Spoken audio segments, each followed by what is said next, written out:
বাংলাদেশের সব আলেমদেরকে চ্যালেঞ্জ দিছে, 1 কোটি টাকার চ্যালেঞ্জ।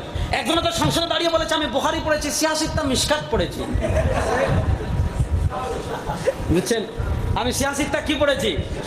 মিশকাত পড়েছি। গান বাজনা হারাম এটা কোথাও পাই নাই। না বাড়িতে কেন নাউজুবিল্লাহ জোরে বলবো না, আসতে বলবো। বুঝছেন, 86টা মিশকাত, মিশকাত এটা কবে 86টা হলো? আমার বংশে কেউ শুনে নাই, কারণ আমার বংশে তো সব আলেম। ছাত্র ভাইরা বলেন, আচ্ছা আপনি 86টা না যে সিটটা হোক তা আমার যায় আসে না কিছু।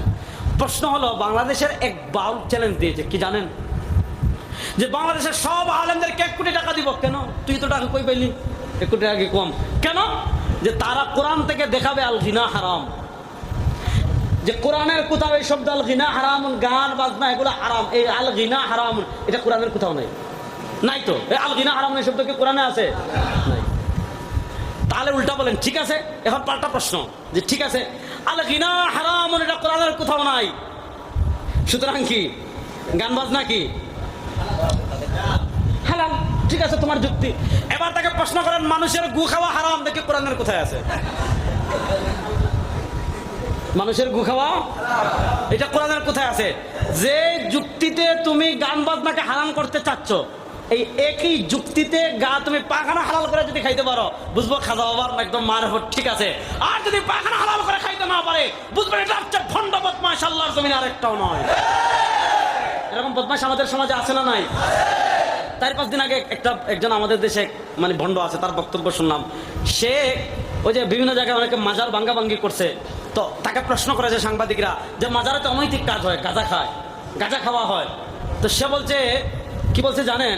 তার উত্তর ছিল যে গাজার গাছ এটা তো আল্লাহ সৃষ্টি করেছেন। গাজার গাছ সৃষ্টি করেছেন কে? সুতরাং 2 পয়েন্ট কত কিলোগ্রাম এটা খাওয়া যাবে, এরকম একটা কথা বলছে। আচ্ছা, মানুষের মাথায় এখন দেখেন মগজের জায়গায় যে গোবর হতে পারে।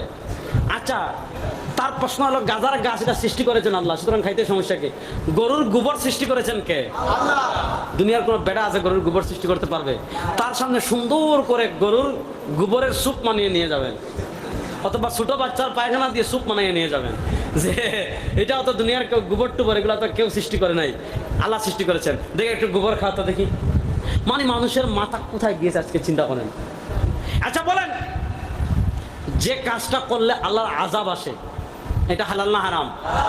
বাংলাদেশে আরেক পণ্ডিত আছে 4-5 দিন আগে কি বলেছে জানেন? আরে গান বাজনা হারাম হবে কেন? দাউদ আলাইহিস সালাম গান বাজনা করতে করতেই নবী হয়েছেন। নাউযুবিল্লাহ, বড় আসতে বললেন। দেখেন, ইমাম আহমদ ইবনে হাম্বল রাহিমাহুল্লাহর কাছে এক ব্যক্তি আসছে।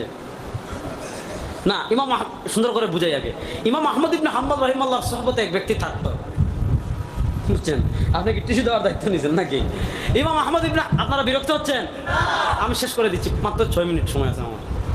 ইমাম আহমদ ইবনে হাম্বল রাহিমাহুল্লাহর কাছে এক ব্যক্তি সুহবতে থাকতো। একদিন দেখেন ইমাম আহমদ ইবনে হাম্বল নাই, বুঝছেন? যখন দেখেছে সে নাই, আহমদ ইবনে হাম্বল রাহিমাহুল্লাহ খবর দিয়ে তাকে এনেছেন যে ঘটনা কি, সে কোথায়। আমাদের বাংলাদেশে যেমন একদল পণ্ডিত আছে, এখন আছে বাংলাদেশে এরকম পণ্ডিত হয়ে গেছে যে 2-4 পাতা বাংলা বই পড়ে, অথবা গুগল থেকে 2-4টা আর্টিকেল পড়ে, ফেসবুক ইউটিউবে 2-4টা লেকচার শুনে বেচারা বিশাল বড় আল্লামা শায়েখ হয়ে গেছে, আছে না নাই? এরকম এক নিম আল্লামা ইমাম আহমদ ইবনে হাম্বলের যুগে বের হয়েছে। ইমাম আহমদ ইবনে হাম্বল তাকে খবর দিলেন, কিরে তুই দেখি তোরে দেখি না ব্যাপারকে, হাদিস টাদিস বুঝেন না, হাদিসের উপর আমল করেন না।